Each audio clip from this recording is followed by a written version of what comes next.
പ്രധാനപ്പെട്ട ഒരു വാർത്തയിലേക്കാണ് ഇനി. ഷേഖ് ഹസീനയ്ക്ക് വധശിക്ഷ. സ്ഥാനഭ്രഷ്ടയാക്കപ്പെട്ട ബംഗ്ലാദേശ് പ്രധാനമന്ത്രി ഷേഖ് ഹസീന കുറ്റക്കാരിയെന്ന് ഇന്റർനാഷണൽ ക്രൈംസ് ട്രിബ്യൂണൽ വിധിച്ചിരിക്കുകയാണ്. പ്രതിഷേധിച്ച വിദ്യാർത്ഥികൾക്ക് നേരെ വെടിവെക്കാൻ ഉത്തരവിട്ടത് ഹസീന എന്ന് ട്രിബ്യൂണൽ കണ്ടെത്തിയിരിക്കുന്നു. പി ബസന്ത് വിവരങ്ങളുമായിട്ടുണ്ട്. ബസന്ത്, ഹസീന കുറ്റക്കാരിയെന്ന് കണ്ടെത്തിയതിനു പിന്നാലെ തന്നെ എന്ത് ശിക്ഷ എന്നുള്ള ചോദ്യം മാത്രമായിരുന്നു ബാക്കിയുള്ളത്. വധശിക്ഷയായി കോടതി വിധിക്കുന്നു. കോടതി വിധിയുടെ പൂർണ്ണരൂപം ആദ്യം പറയൂ. ഷെയ്ഖ് ഹസീനയ്ക്ക് ഇപ്പോൾ ഇന്റർനാഷണൽ ക്രൈംസ് ട്രിബ്യൂണൽ, അതായത് ബംഗ്ലാദേശിലെ ഇപ്പോഴത്തെ ഇടക്കാല ഭരണകൂടം സ്ഥാപിച്ച ഒരു ട്രൈബ്യൂണലാണ് ഇപ്പോൾ ഷെയ്ഖ് ഹസീനയ്ക്ക് വധശിക്ഷ വിധിച്ചിരിക്കുന്നത്. കഴിഞ്ഞ ഓഗസ്റ്റിലാണ് അവിടെ വിദ്യാർത്ഥി പ്രക്ഷോഭത്തെ തുടർന്നുള്ള വലിയ സംഘർഷങ്ങളിൽ നിരവധി പേർ കൊല്ലപ്പെടുകയും ഇതിനെ തുടർന്ന് അവിടെ നിന്ന് ഷെയ്ഖ് ഹസീനയ്ക്ക് പലായനം ചെയ്യേണ്ടി വരുന്ന ഒരു സാഹചര്യം ഉണ്ടായത്. ഇന്ത്യയിലാണ് ഇപ്പോൾ ഉള്ളത്. ഷെയ്ഖ് ഹസീന ഡൽഹിയിൽ സുരക്ഷിത താവളത്തിലാണ് ഷെയ്ഖ് ഹസീന ഉള്ളത്. പക്ഷേ അവിടെ അധികാരമേറ്റ ഇടക്കാല ഒരു ഭരണകൂടം, മുഹമ്മദ് യൂനുസിന്റെ നേതൃത്വത്തിലുള്ള ഇടക്കാല ഭരണകൂടമാണ് അവിടെ ഒരു ഇന്റർനാഷണൽ ക്രൈംസ് ട്രിബ്യൂണൽ സ്ഥാപിക്കുകയും ഷെയ്ഖ് ഹസീന അടക്കമുള്ളവരെ വിചാരണ ചെയ്യുകയും ചെയ്തത്. പ്രധാനമായും അവിടുത്തെ ആഭ്യന്തരമന്ത്രിയും ഷെയ്ഖ് ഹസീനയുടെ അനുയായിയുമായ അബ്ദുസമദ്, രണ്ട് അവിടുത്തെ പോലീസ് മേധാവി ആയിരുന്ന ഒരാൾ, ഇവരെയാണ് പ്രധാനമായും വിചാരണ ചെയ്തത്. ഇതിൽ ഇപ്പോൾ ഷെയ്ഖ് ഹസീനയുടെ കാര്യത്തിൽ മാനവരാശിക്കെതിരെയുള്ള കുറ്റങ്ങൾക്കാണ് ഇപ്പോൾ വധശിക്ഷ വിധിച്ചിരിക്കുന്നത്. അതായത് വിദ്യാർത്ഥികൾക്ക് നേരെ ആയുധം പ്രയോഗിക്കാൻ അല്ലെങ്കിൽ അവരെ നേരെ വെടിവെക്കാനുള്ള ഉത്തരവിട്ടത് ഷെയ്ഖ് ഹസീനയാണ് എന്നാണ് ഇപ്പോൾ ഇന്റർനാഷണൽ ട്രിബ്യൂണൽ കണ്ടെത്തിയിരിക്കുന്നത്. 3 കുറ്റങ്ങളിലാണ് ഇവർക്കെതിരെയുള്ള വധശിക്ഷ വിധി വന്നിരിക്കുന്നതും. ഇതിലേറ്റവും സുപ്രധാനമായിട്ടുള്ളത് വിദ്യാർത്ഥി പ്രക്ഷോഭത്തെ അടിച്ചമർത്തുന്നതിന് വേണ്ടിയുള്ള നടപടികൾ സ്വീകരിച്ചു. ഇവരുമായി സംസാരിക്കാൻ തയ്യാറായില്ല, മാത്രമല്ല ഇവരെ പരിഹസിക്കുകയും ചെയ്തു എന്നുള്ളതാണ് ട്രിബ്യൂണലിന്റെ കണ്ടെത്തൽ. ഇതുമായി ബന്ധപ്പെട്ട് നിരവധി വീഡിയോ ദൃശ്യങ്ങളാണ് തെളിവായി ട്രിബ്യൂണൽ അല്പസമയം മുമ്പ് വായിച്ചതും അതിന്റെ ഭാഗമായി ഉൾപ്പെടുത്തുകയും ചെയ്തിരിക്കുന്നത്. മുഹമ്മദ് യൂനുസിന്റെ നേതൃത്വത്തിലുള്ള സർക്കാർ അല്ലെങ്കിൽ ഭരണകൂടം സ്ഥാപിച്ച ഈ ട്രിബ്യൂണലിന്റെ നടപടികൾ ഒരു തട്ടിപ്പാണ് എന്നുള്ളൊരു ആരോപണമാണ് ഷെയ്ഖ് ഹസീനയ്ക്കുള്ളത്. മാത്രമല്ല ഷെയ്ഖ് ഹസീനയുമായി ബന്ധപ്പെട്ട കേന്ദ്രങ്ങൾ പറയുന്നത് ഈ വിചാരണ ഞങ്ങൾ അംഗീകരിക്കുന്നില്ല എന്നുള്ളതാണ്. ബംഗ്ലാദേശിലെ നിയമം അനുസരിച്ചിട്ടാണെങ്കിൽ ഈ ട്രിബ്യൂണലിന്റെ വിധിക്കെതിരെ, കണ്ടെത്തലുകൾക്കെതിരെ സുപ്രീം കോടതിയെ സമീപിക്കാനുള്ള ഒരു അവസരം കൂടി ഷെയ്ഖ് ഹസീനയ്ക്കുണ്ട്. ഏതായാലും ഇന്ത്യയെ സംബന്ധിച്ചിടത്തോളം ഈ ട്രിബ്യൂണലുമായി ബന്ധപ്പെട്ട നടപടിക്രമങ്ങളിൽ ഇനി നടപടികൾ എന്ത്, അല്ലെങ്കിൽ ഷെയ്ഖ് ഹസീന ഇപ്പോൾ ഇന്ത്യയുടെ സുരക്ഷിതമായ താവളത്തിലാണുള്ളത്, ഇവരെ മടക്കി നൽകി ബംഗ്ലാദേശിലേക്ക് മടക്കി വിടുമോ തുടങ്ങിയ ചോദ്യങ്ങളാണ് ഉയരുന്നത്. പക്ഷേ ഇപ്പോഴത്തെ സൂചനകൾ അനുസരിച്ച് ബംഗ്ലാദേശ് ഈ കോടതിയുടെ വിധിയുടെ പശ്ചാത്തലത്തിൽ അല്ലെങ്കിൽ ട്രിബ്യൂണലിന്റെ വിധിയുടെ പശ്ചാത്തലത്തിൽ ഇന്ത്യ ഷെയ്ഖ് ഹസീനെ മടക്കി നൽകാൻ തയ്യാറാകില്ല എന്നുള്ളത് തന്നെയാണ്. അവർക്ക് ഇപ്പോൾ ഇവിടെ ഒരുക്കിയിട്ടുള്ള ആ താവളം, സുരക്ഷിതത്വം അല്ലെങ്കിൽ ആ ഒരു സേഫ് ഒരു ഹൗസിലുള്ള അവരുടെ താമസം തുടരുക തന്നെ ചെയ്യും. ഇന്ത്യയുടെ ഇക്കാര്യത്തിലുള്ള ഔദ്യോഗികമായ നിലപാട് ഇതുവരെ വന്നിട്ടില്ല. പക്ഷെ സൂചനകൾ ഷെയ്ഖ് ഹസീനയ്ക്കുള്ള സംരക്ഷണം ഇന്ത്യ തുടരും എന്ന് തന്നെയാണ്. ഏതായാലും ഇത് ഒരു വലിയൊരു സംഘർഷത്തിലേക്ക് ധാക്ക നീങ്ങുന്നു എന്നുള്ളൊരു സൂചനയാണുള്ളത്. ധാക്കയിൽ വലിയ തോതിലുള്ള ജാഗ്രതയും സുരക്ഷാ സന്നാഹങ്ങളുമാണ് ഒരുക്കിയിരിക്കുന്നത്. മാത്രമല്ല ഷെയ്ഖ് ഹസീനയുടെ ധാക്കയിലുള്ള വസതിയിൽ പോലീസും അതുപോലെ തന്നെ അത് ഇടിച്ചു കളയുന്നതിനുള്ള തയ്യാറെടുപ്പുകളുമായി ബുൾഡോസർ അടക്കമുള്ളവ എത്തി എന്നുള്ള റിപ്പോർട്ടുകളും അവിടെ നിന്ന് ഇപ്പോൾ വരുന്നുണ്ട്. ശരി, പി ബസന്താണ് വിവരങ്ങൾ നൽകിയത്. ഇന്റർനാഷണൽ ക്രൈംസ് ട്രിബ്യൂണലാണ് ഇപ്പോൾ ഈ വിധി പ്രസ്താവിച്ചിരിക്കുന്നത്. പക്ഷേ ഇതിനെതിരെ സുപ്രീം കോടതിയെ സമീപിക്കാനുള്ളൊരു സാധ്യത, നിയമസാധ്യത ഇനി ഷെയ്ഖ് ഹസീനയുടെ മുൻപിൽ ഉണ്ട് എന്നുള്ളതാണ്. ഇപ്പോൾ ന്യൂസ് ഡെസ്കിൽ നിന്ന് ആര്യ പി കൂടി ശരിയാണ്. ആര്യ, ഇന്ന് ഷെയ്ഖ് ഹസീനയുടേതായിട്ടുള്ള ഓഡിയോ സന്ദേശം പുറത്തു വന്നിരുന്നു. ഒരിക്കൽ ജനിച്ചാൽ എന്തെങ്കിലും ഒരിക്കൽ മരിക്കും ദൈവം, ആ തരത്തിലുള്ള, ഒപ്പം തന്നെ ഞാൻ ഇവിടെ ജീവിച്ചിരിപ്പുണ്ട്, ഈ പറയുന്നതൊക്കെ യൂനുസിനെതിരായിട്ടുള്ള ആരോപണങ്ങൾ, അങ്ങനെ കുറെ കാര്യങ്ങളൊക്കെ ആയിട്ട് ഓഡിയോ പുറത്തു വന്നു. 2024 ഉണ്ടായിട്ടുള്ള പ്രക്ഷോഭമാണ്. നേരത്തെ ബസ്ന് സൂചിപ്പിച്ച പോലെ തന്നെ നിലവിൽ ഇന്ത്യയിലാണ് ഷെയ്ഖ് ഹസീന ഉള്ളത്. പക്ഷേ നിലവിലിപ്പോൾ ഈ ശിക്ഷാവിധി വരുന്നു. അതിനിടയിലാണ് അവിടെ ഇപ്പോൾ വലിയ രീതിയിലുള്ള പ്രക്ഷോഭത്തിനുള്ള സാധ്യതകളാണ് നമ്മൾ മുന്നിൽ കാണുന്നത്. ബുൾഡോസർ ഉൾപ്പെടെ ഹസീനയുടെ വീടിന് മുൻപിലേക്ക് എത്തിയെന്നാണ് അറിയുന്നത്.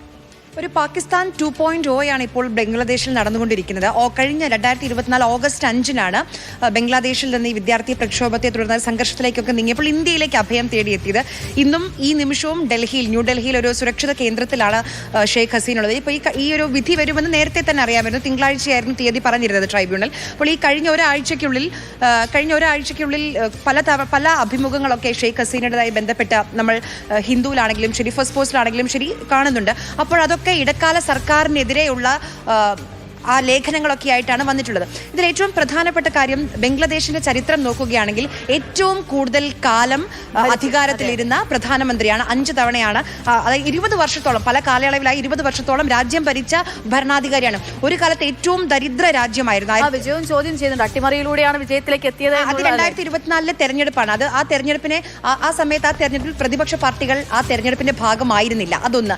ആ സമയത്ത് 2 ലക്ഷത്തിലേറെ ഭൂരിപക്ഷത്തിലാണ് ഷെയ്ഖ് ഹസീന ജയിച്ചത്. പക്ഷേ അന്ന് പ്രതിപക്ഷ പാർട്ടികൾ ഒന്നും ആ തെരഞ്ഞെടുപ്പ് തന്നെ അതിനെ തന്നെ ചോദ്യം ചെയ്തിരുന്നു. അത് കഴിഞ്ഞ് തൊട്ട് കുറച്ച് മാസങ്ങൾക്ക് പിന്നാലെയാണ് വിദ്യാർത്ഥി പ്രക്ഷോഭം ഉണ്ടായത്.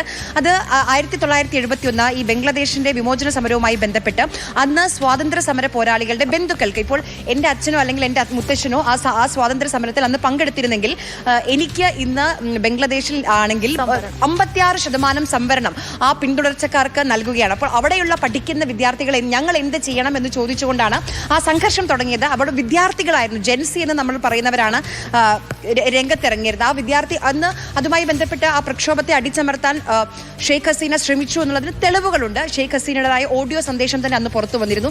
ഇവരെ ഏത് രീതിയിലും അടിച്ചമർത്തണം എന്ന് പറഞ്ഞ ഓഡിയോ സന്ദേശം പുറത്തു വന്നിരുന്നു. ഇത് മാത്രമല്ല 3 പേരാണ് പ്രതിപട്ടികയിലുള്ളത്. ഒന്ന് ഷെയ്ഖ് ഹസീന, മറ്റൊന്ന് ആഭ്യന്തരമന്ത്രി, പിന്നൊന്ന് മുൻ ഐ ജി മാമുനാണെങ്കിൽ കുറ്റം കോടതിയിൽ സമ്മതിക്കുകയും ചെയ്തിട്ടുണ്ട്. ഈ ഓഡിയോ സന്ദേശം ഒരാൾ കുറ്റം സമ്മതിച്ചിട്ടുണ്ട്. അത് മാത്രമല്ല ഏകദേശം 50-ലധികം വിദ്യാർത്ഥികൾ കൊല്ലപ്പെട്ടത് ലീതൽ വെപ്പൺസ് ഉപയോഗിച്ചിട്ടാണെന്ന് കണ്ടെത്തുകയും ചെയ്തിട്ടുണ്ട്. അപ്പോൾ ഈ കുറ്റങ്ങളൊക്കെയാണ് ഇന്ന് തെളിഞ്ഞിട്ടുള്ളത്.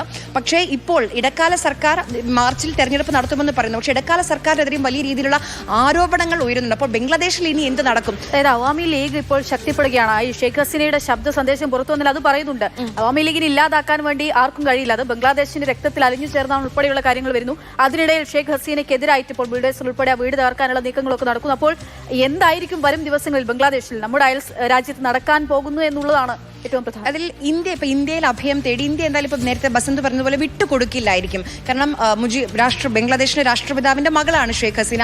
ആ കാലം മുതൽ ഏറ്റവും മികച്ച ബന്ധം ബംഗ്ലാദേശുമായിട്ട് ഇന്ത്യക്കുണ്ട്. അതുകൊണ്ട് തന്നെയാണ് അഭയം നൽകിയത്. ഇപ്പോൾ കുറ്റക്കാരിയാണെന്ന് കണ്ടെത്തി വധശിക്ഷ വിധിക്കുന്നു. നമുക്ക് മറ്റു രാജ്യങ്ങളുമായി എക്സ്ട്രഡീഷൻ ട്രീറ്റ് ഉണ്ട്. പക്ഷെ അപ്പോഴും വിട്ടുകൊടുക്കാൻ സാധ്യതയില്ല എന്നുള്ളതാണ് മനസ്സിലാക്കേണ്ട കാര്യം. ഈ ഷെയ്ഖ് ഹസീനയുമായി ഇപ്പം ധാക്കയിലൊക്കെ വിദേശകാര്യമന്ത്രി പോയപ്പോൾ ആ സമയം മുതൽ വിട്ടുകൊടുക്കണമെന്ന് ആവശ്യപ്പെട്ടിട്ടുണ്ടെങ്കിലും ഇന്ത്യ ഔദ്യോഗികമായി അതിനോട് ഇതുവരെ പ്രതികരിച്ചിട്ടില്ല. അവാമി ലീഗിനെ പറ്റി പറയുകയാണെങ്കിൽ അത്രയും കാലം രാജ്യം ഭരിച്ച ഒരു പാർട്ടിയാണ്, ഇപ്പോഴും അവിടെയുണ്ട്. പക്ഷേ നിയമപരമായി ഈ വരുന്ന തെരഞ്ഞെടുപ്പിൽ ഇപ്പോൾ 2026 ഒരു തെരഞ്ഞെടുപ്പ് നടക്കുകയാണെങ്കിൽ ഷെയ്ഖ് ഹസീനയ്ക്ക് എന്തായാലും മത്സരിക്കാൻ കഴിയില്ല. 2 അവാമി ലീഗിന് ഇനി ആ തെരഞ്ഞെടുപ്പിന്റെ ഭാഗമാകാൻ കഴിയുമോ എന്നുള്ള കാര്യത്തിലും ഉറപ്പില്ല എന്നുള്ളതാണ്. അപ്പോൾ ബംഗ്ലാദേശിൽ ഇനി എന്ത് നടക്കും? കാരണം ഇപ്പോൾ ഈ സമയം അവിടെ വലിയ ജാഗ്രതയാണ്, വലിയ ശാന്തതയാണെന്നൊക്കെ പറഞ്ഞ് പല ഭാഗങ്ങളിലും ഇതുമായി ബന്ധപ്പെട്ട അക്രമ സംഭവങ്ങൾക്കൊക്കെ അതുമായി ബന്ധപ്പെട്ട് വലിയ രീതിയിലുള്ള സുരക്ഷാ ക്രമീകരണങ്ങൾ ഒരുക്കിയിട്ടുണ്ട്. ഈ ചരിത്രം മായ്ച്ചു കളയാനുള്ള ശ്രമങ്ങൾ വിദ്യാർത്ഥികളുടെ ഈ പ്രക്ഷോഭകാരികളുടെ ഭാഗത്തുനിന്ന് ഉണ്ടായി എന്ന വിമർശനം അന്ന് ഉയർന്നിരുന്നു. രാഷ്ട്രപിതാവിന്റെ പ്രതിമ തകർക്കുന്നു, ഷെയ്ഖ് ഹസീനയുടെ വീട് തകർക്കുന്നു. ഇതൊക്കെ ഈ രീതിയിൽ ചരിത്രം മായ്ച്ചു കളയാനുള്ള ശ്രമങ്ങളും ഉണ്ടായി എന്ന് പറയുന്നുണ്ട്. പക്ഷേ ഇനി നമുക്കറിയേണ്ടത് ബംഗ്ലാദേശിൽ ഇപ്പോൾ ഇടക്കാല സർക്കാർ നേരത്തെ പറയാം അമേരിക്കയുടെ ഇടപെടലുണ്ട്, ന്യൂനപക്ഷങ്ങൾക്കെതിരായ ആക്രമണങ്ങൾ വർദ്ധിക്കുന്നു, അങ്ങനെ പല രീതിയിലുള്ള ആരോപണങ്ങൾ ഇപ്പോൾ ഇടക്കാല ഭരണകൂടത്തെ നയിക്കുന്ന യൂനസിനെതിരെ ഉയരുന്നുണ്ട്. അപ്പോൾ അതുമായി ബന്ധപ്പെട്ട് ഇനി നമുക്കറിയേണ്ടത് ബംഗ്ലാദേശിൽ ഇനി എന്താണ് ഉണ്ടാകാൻ പോകുന്നത് എന്നുള്ള കാര്യമാണ്.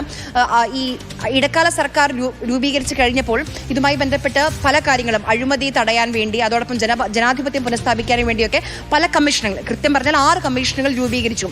ഇനി ഒരു തെരഞ്ഞെടുപ്പ് നടക്കുകയാണെങ്കിൽ അത് EVM വേണ്ട എന്നൊരു തീരുമാനമുണ്ട്. അപ്പോൾ ഇതിനൊക്കെ അവിടെയുള്ള രാഷ്ട്രീയ പാർട്ടികളുടെ അനുമതി വേണം. അങ്ങനെ കുറെ കാര്യങ്ങളിൽ തീരുമാനമെടുക്കാനുണ്ടായിരുന്നുണ്ട്. അപ്പോൾ ആദ്യം കേട്ടിരുന്നു 2025 ഡിസംബറിൽ തന്നെ തെരഞ്ഞെടുപ്പ്. പക്ഷേ ഇക്കാര്യത്തിലൊന്നും ഒരു കമ്മീഷന്റെ നിർദ്ദേശങ്ങളൊന്നും ഒരു തീരുമാനത്തിലേക്ക് എത്താൻ കഴിഞ്ഞിരുന്നില്ല. അതുകൊണ്ട് നീണ്ടു പോവുകയാണ്. എന്തു സംഭവിക്കും ബംഗ്ലാദേശിൽ? സ്വാഭാവികമായിട്ടും അത് തന്നെയാണ്. ഇപ്പോൾ ഷെയ്ഖ് ഹസീനയ്ക്ക് വധശിക്ഷ വിധിക്കുന്നു, അതിനടുത്ത നീക്കങ്ങൾ നിയമപരമായി നടത്താൻ സാധിക്കും. പക്ഷെ അതിനിടയിൽ തന്നെ ഇപ്പോൾ ബംഗ്ലാദേശിൽ പല മുന്നേറ്റങ്ങളും, അതായത് ഷെയ്ഖ് ഹസീനയുടെ പൂർണ്ണമായി തകർക്കാൻ, ഇല്ലായ്മ ചെയ്യാൻ വേണ്ടിയിട്ടുള്ള നീക്കങ്ങളൊക്കെ പലയിടങ്ങളിൽ നടന്നുകൊണ്ടിരിക്കുകയാണ്. എന്ത് സംഭവിക്കും ബംഗ്ലാദേശിൽ എന്നതിനെയുള്ളതാണ് ഏറ്റവും ആകാംക്ഷയും ചോദ്യചിഹ്നവുമായി നിലനിൽക്കുന്നത്.